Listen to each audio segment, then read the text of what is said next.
दशम वार्षिक नरहरिपुर ग्रामीण मेलार पंचम संध्या सभार अवसरप्राप्त प्रधान शिक्षक मनमोहन कुमार करण अध्यक्षता करथिले। मुख्य अतिथि भाव पूर्वतन विधायक सुधांशु शेखर परिडा, मुख्य वक्ता भाव फकीरमोहन साहित्य परिषद उपसभापति कवयित्री अंजलि पंडा, सम्मानित अतिथि भाव ब्रिड अध्यक्ष आलोक कुमार साहू प्रमुख जोगदी नरहरिपुर ग्रामीण मेलार आंचलिक विकास मेला बोली अभिहित करथिले। ଏହି ଅବସରରେ ନୃତ୍ୟ ସଂଗୀତ ଓ ବିଭିନ୍ନ ପ୍ରତିଯୋଗିତାରେ ହୋଇଥିବା କୃତି ପ୍ରତିଯୋଗୀଙ୍କୁ ଅତିଥିଙ୍କ ଦ୍ୱାରା ପୁରସ୍କୃତ କରାଯାଇଥିଲା। ଅଧ୍ୟାପକ ପ୍ରବୀର କୁମାର କମିଳା ଅତିଥିଙ୍କୁ ମଞ୍ଚ ଆମନ୍ତ୍ରଣ ଜଣାଇଥିବା ବେଳେ ସଦସ୍ୟ ଶଶିକାନ୍ତ ଦାସ ସାଂସ୍କୃତିକ କାର୍ଯ୍ୟକ୍ରମ ପରିଚାଳନା କରିଥିଲେ। ମନୋଜ କୁମାର ମାଝୀ ଶେଷରେ ଧନ୍ୟବାଦ ଅର୍ପଣ କରିଥିଲେ। ପରେ ସାଂସ୍କୃତିକ କାର୍ଯ୍ୟକ୍ରମ ଉଦ୍ଘୋଷିକା ଇପ୍ସିତା ନନ୍ଦଙ୍କର ପରିଚାଳନାରେ ଅନୁଷ୍ଠିତ ହୋଇଥିଲା। ମେଳାରେ ବହୁ ଷ୍ଟଲ, ଖାଦ୍ୟ ପସରା, ବିଭିନ୍ନ ଅସ୍ଥାୟୀ ଦୋକାନ ଖୋଲିଥିବା ବେଳେ ଲୋକଙ୍କର ବେଶ ଗହଳି ଜମିଥିବାର ଦେଖିବାକୁ ମିଳିଥିଲା। ज्योति परम ब्रह्मा दीपं ज्योति जनार्दनः दीपं ज्योति हरति पाप सोहादीप नमस्तुते सारं भुजगेन्द्रहारं सदा वसन्तं हृदयरविन्दे भवं भवानी सहितं नमामि। এই সন্ধ্যারে আম গণরে উপস্থিত অছন্তি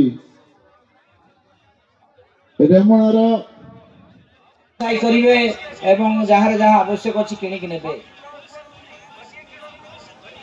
ये निश्चित भाव में अति सुंदर प्रयास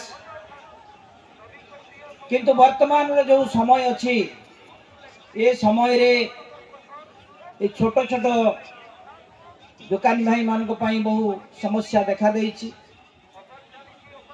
आज दिन रे ये मेला को जो माँ मैंने आसती भौणी मैंने आसती किए गोटे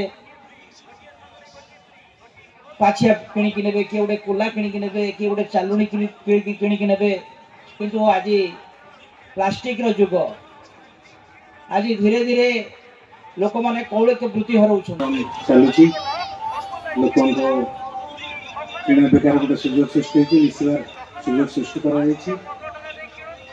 गत वर्ष जे बळे आइतला एथर ताको टिके भल धरण होईछि। ठाकुरन प्रार्थना करी ए कमिटी बहुत आगको जाओ ए भलिया वर्ष वर्ष धरी ए मेला चलो आ परे कमिटीर समस्त कार्यकर्ता बहुत बहुत धन्यवाद।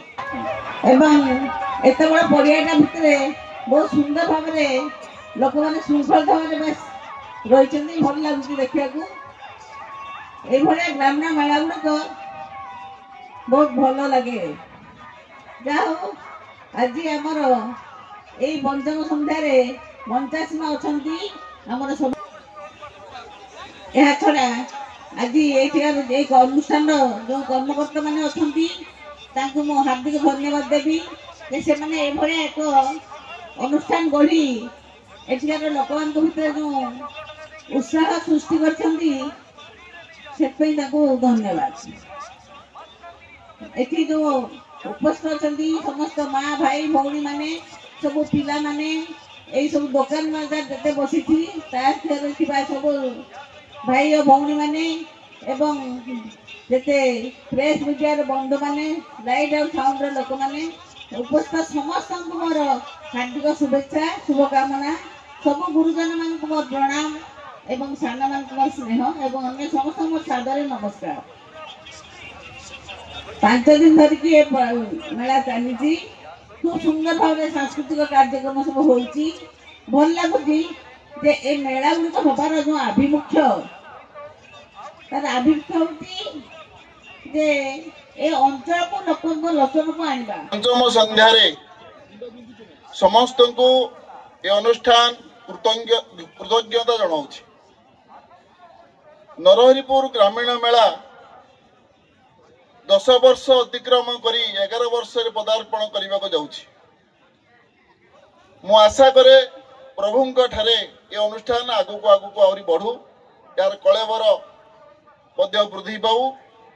पूर्व कलबर अपेक्षा ए वर्ष कलेबरर वृद्धि होइछि किंतु एतिकी कथा जो नाम नामित ग्रामीण मेला ग्राम्य जीवन सहित संश्लिष्ट ये मेला किंतु ग्रामीण जिनिस किछि एठारे देखिबा को मिलु नाही बहुत कम कारण कवयित्री अंजलि पंडा महोदय कहीगले ये सहरामुखी सहर अभिमुखी वर्तमान लोक माने तेणु सहरर जो चाकचक्य देखी ए ग्रामीण मेला मध्य सही भली चाकचक्य रे पहुंची गलानी तेणु ग्राम्य जीवन रे आउ लोक माने जहा पाछिया कुला डला इत्यादि संग्रह करुले से एबे आउ मेलारू संग्रह करूना धन्य मन करुछि आजिर एही सभारे सर्वप्रथमे धन्यवाद देवी आजिर सभापति महोदय को से अति सुंदर भाव सभा कार्य को परिचालना करिसेंती